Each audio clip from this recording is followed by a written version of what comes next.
ভাবুন তো, একটা বানর কলা বেচত, একটায় লাভ, একটা পাতা।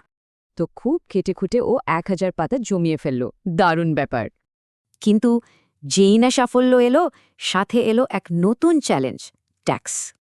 একজন ট্যাক্স আদায়কারী এসে সোজা ৩০০ পাতা ট্যাক্স চেয়ে বসল। কিন্তু ব্যবসায়ী বানরটা বলল, দাঁড়ান, পুরো আয়টাই তো লাভ নয়। ব্যবসা চালাতে ওর কিছু খরচও তো হয়েছে, যেমন ফোন, ল্যাপটপ আর ইন্টারনেট।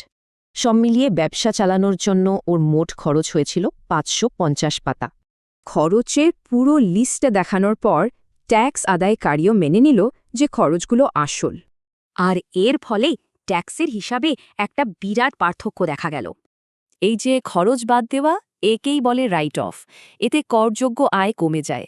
তবে হ্যাঁ, এখানে একটা খুব জরুরি নিয়ম আছে, আর সেটা হলো সততা। ধরুন, বানরটা যদি বলতো নতুন গাছবাড়িটাই ওর অফিস, তাহলেই তদন্ত হতো। কিংবা যদি বলতো জঙ্গলের ইয়টটা কলা ডেলিভারির জন্য, প্রমাণ তো চাইবেই।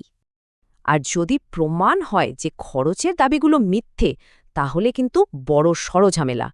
তাহলে ব্যাপারটা কি দাঁড়ালো? আয় থেকে আসল খরচ বাদ দিয়ে তবে ট্যাক্স।